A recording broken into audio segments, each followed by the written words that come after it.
What's up, guys? How we doing today? Right now, it's only just Guy. Today? Sorry, it's just Guy, but we do have people listening, guys and ladies. Hopefully, Laura's here, maybe. Yeah, what's up, y'all? How we doing on a Tuesday afternoon? Brooks is going to be on in a second. He just had to run in a hardware store because his air conditioning unit is out, and it's like 80 to some degrees in his house. So he's going through that right now, as you know, the whole East Coast and even the Midwest where he is going through this giant fucking heat wave that is just brutal.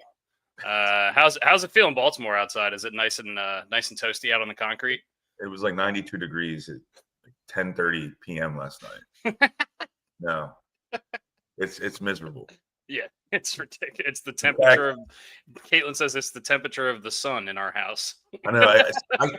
I can't even complain because Caitlin and Brooks are going through what they're going through. It's brutal. I mean, Brooks is driving down the street and getting stuck in traffic with his dog Dempsey in the car. Yeah.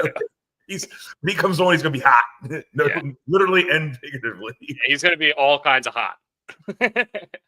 Yeah, Brian, you said you had a little story to tell us at the beginning of this pod. Let's get into it. I don't know what's going on in the last day and a half, but I've been able to get no energy, nothing going. So I've been laying in bed the entire time. But doing that, given this is probably the perfect time to have that happen to you, given that no one wants to be outside. Yeah.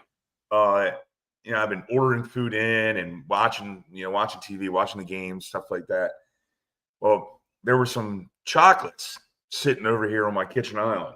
They're wrapped. They look a little like I can't say like gardenia or whatever it is, or I don't know, the one that begins with a G. Like nice thin chocolate wrapped nice. Okay. I don't have a sweet tooth, so I was like, all right, you know what? Just got done eating some food. This is like an hour and a half ago. Just got done eating breakfast. Go over, unwrap 2 of them, throw them in, eat them. They're the funny chocolates. I'll put it that way. Oh no! Wait, did you puke them, or are you on it? Are you you're in the zone right now? I'm in the zone. Oh, nice. I'm not a marijuana guy. I'm not an edible marijuana person. So this is a different kind of feeling right now. Oh man, Brian's feeling a little elated right now. Brooks is upside down. Oh man. So I'm a little high. I'm a little high right now. Unintentionally got high. So, Brian accidentally ate some pot gummies before this. Pot chocolates. I didn't know they were pot. I'm eating them, and right when I swallowed them, I go, You're like, all right, today's gonna be a day. Yeah, today's gonna be fun. It's gonna be fun. Brooks, how's the air conditioning doing? Fucking amazing. I don't know. Yeah, we'll see. It's like all night. We did. Neither me or my wife slept very much last night because it's 80 some degrees in our house. Yeah, and that sucks. So been trying to figure that. I've never been into your bedroom. But do you have a ceiling fan? Yeah, but I mean, I've got a German Shepherd that has long hair that sleeps in our bed as well. No. And then a kid that couldn't sleep either that well because it's hot as the dickens. Yeah.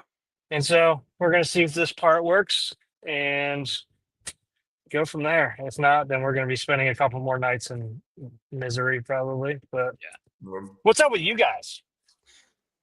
Not a whole lot. I had to work a ton last week. Getting into the summer grind a little bit here. So, had a nice little day off yesterday. Kind of chilled, didn't do much. Played 9 holes in this blistering heat, which was rough. Was fun. Well, I waited till 4:00 in the afternoon thinking, well, it's not going to be that bad now. And there was nobody on the golf course. I walked 9 holes in like an hour and 10 minutes, but I was drenched in sweat at the end of it. It was brutal. But yeah, it was a good weekend. It was busy as shit down here in Ocean City, and of course, it's hot as hell everywhere. So everyone's dealing with that. But should be another good week here in beautiful, sunny, 900-degree Fahrenheit Ocean City, Maryland. Did you see that the heat index at like the start of the Orioles game last night was like 110 or 115 or something? Mm-hmm. Yeah. You think that's why Trevor Rogers came out and was so hot? Well, I mean, that was a part of the issue in Tampa, or at least one of the one of the things I was talking about. So obviously not. Let's get into those Baltimore Orioles. How about that pitching performance from Trevor Rogers last night? 8 innings, no earned, only I think 3 hits, 4 Ks. Pretty dominant stuff out of him yesterday. What did you see, Brooks? Did you watch the game?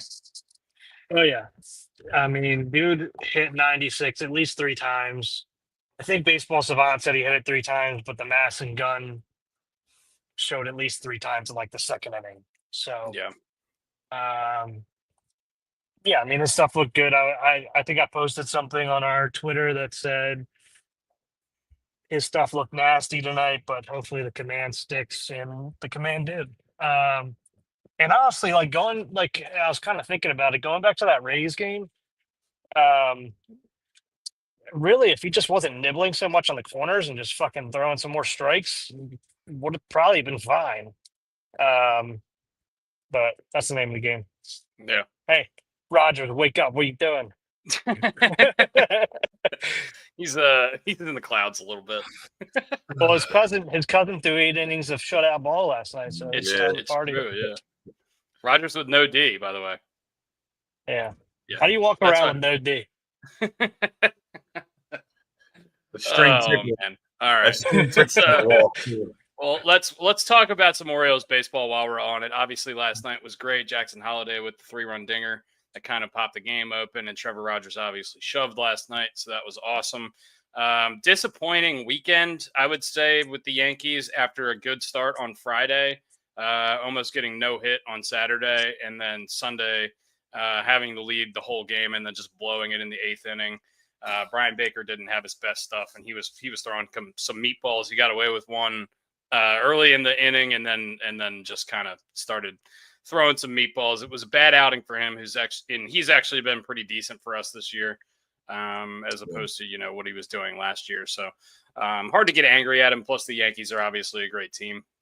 Yeah, I was gonna say pretty decent. He's been pretty fucking money all year, to be honest. Yeah, and the bullpen in general has been so good over the course of June that they were kind of due for this couple blow-ups. Yeah, this week of a few blow-ups. What did you guys see in the Yankee series? Did you have any takeaways other than Aaron Judge is just real good? The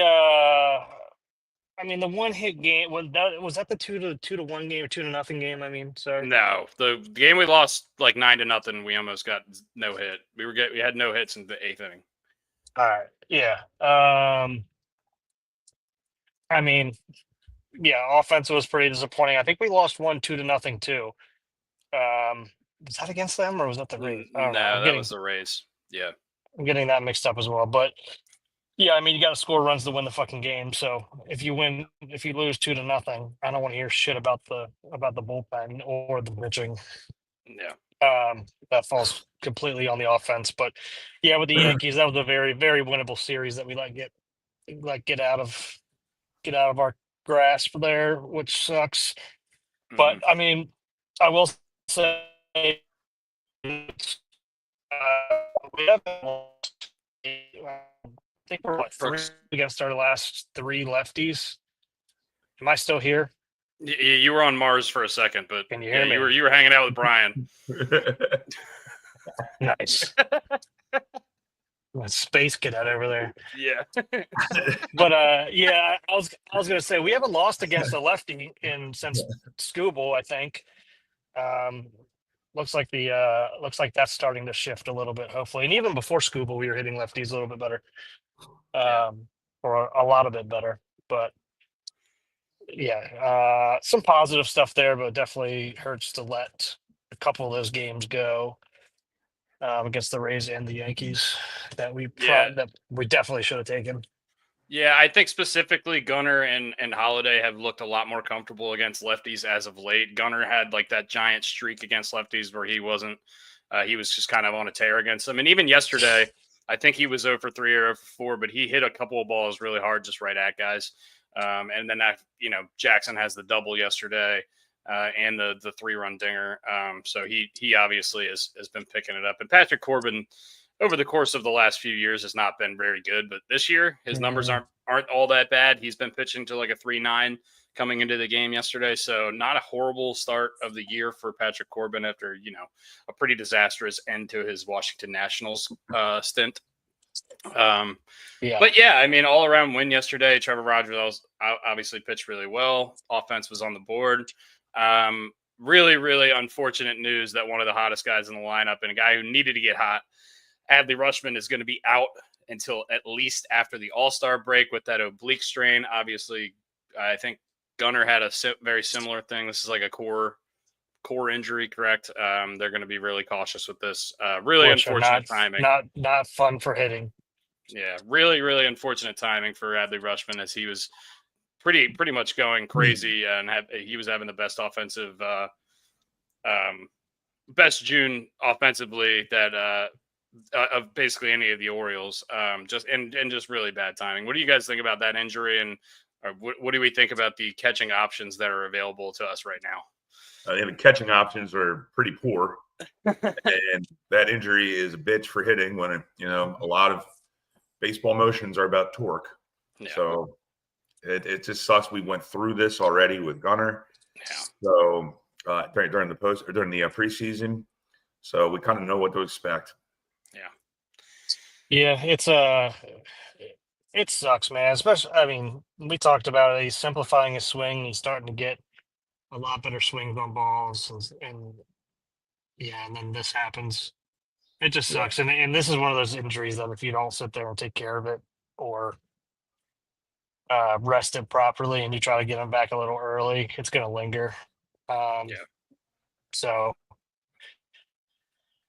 Yeah, that really sucks. And then we have Maverick Hanley get fucking torpedoed into outer space by Jazz Chisholm. A lot of people were pissed at Jazz for that play. I don't blame him. I just don't think he knew. He couldn't figure out which side of the line he wanted to go. Plus the throw took him up the line anyway. So I'm not going to blame him for that.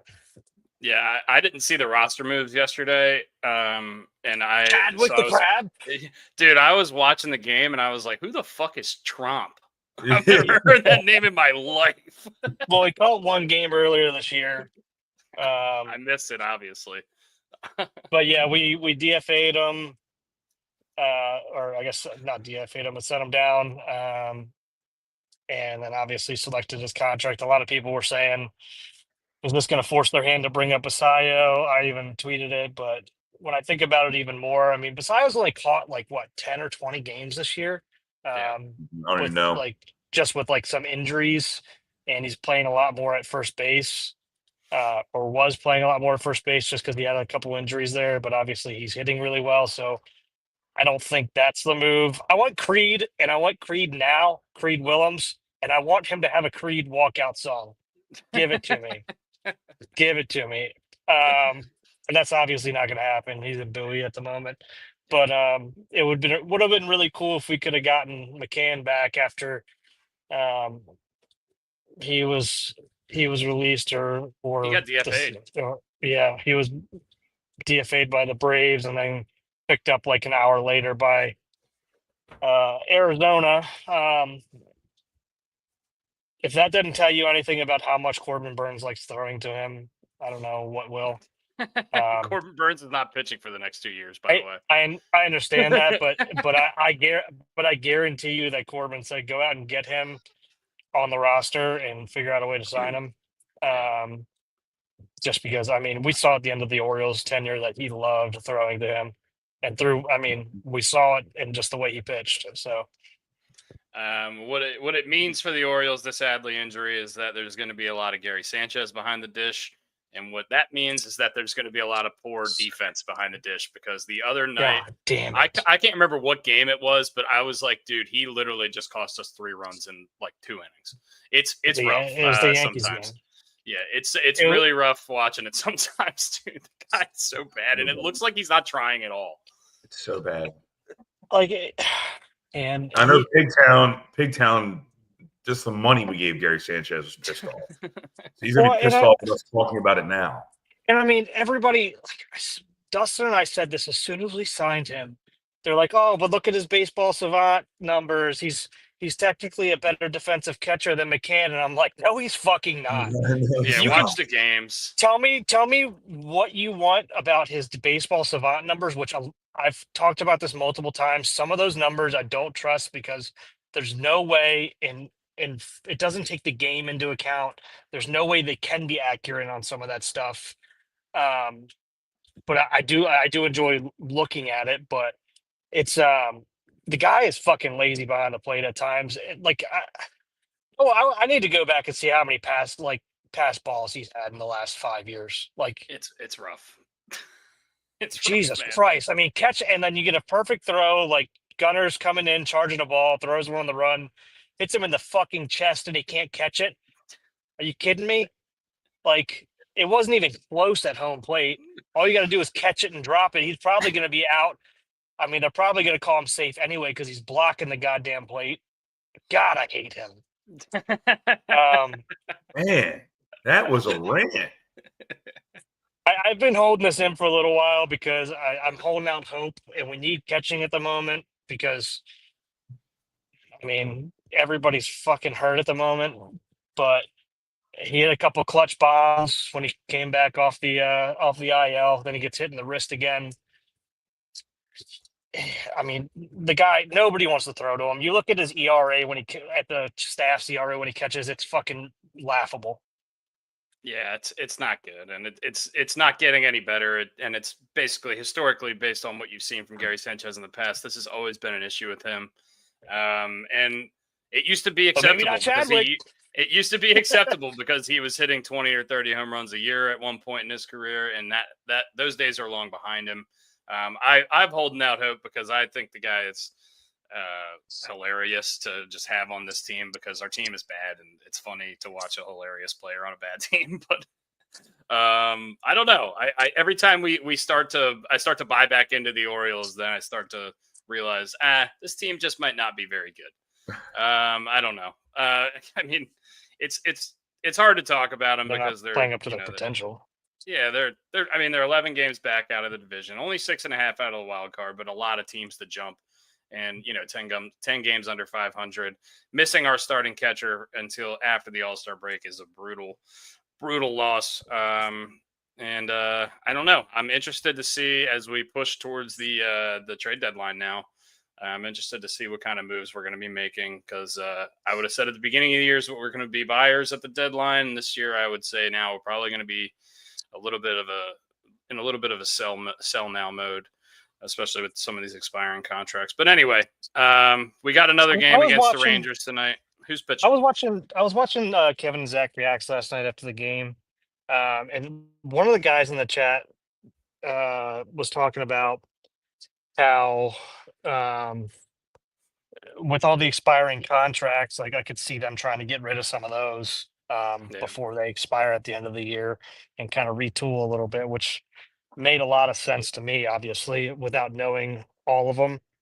I think that's probably the right move. It's going to depend on how close we are to the wild card when the trade deadline comes up, I think. Yeah. It's going to have a lot to do with it. And then why are so many Orioles fans souring on Eflin after 2 bad outings? Christ, they want to get rid of him. They want to get rid of him, and they want to put fucking Rogers as the number 1 pitcher, which I really hope we see this Rogers the rest of the year. But I mean, Christ, we are quick to change our opinions. Yeah, I mean, look, people were lambasting the Orioles organization all year last year for the Rogers trade, and all year really this year, especially with Stowers getting off to the hot start, and Norby is still a highly touted prospect, and Rogers being kind of a disaster when he gets traded to the Orioles. Now he has 2 good starts, and everyone wants him to be the ace of the staff. And Zach Eflin has 2 bad starts. He's been the best pitcher on our team since we traded for him, and he has 2 bad starts, and they go the other way. It's just, I don't think it's everyone. I think it's just, certain parts of the Orioles, Orioles Twitter just kind of stand out more than others. And this, you see this in every sport, but it's just really frustrating.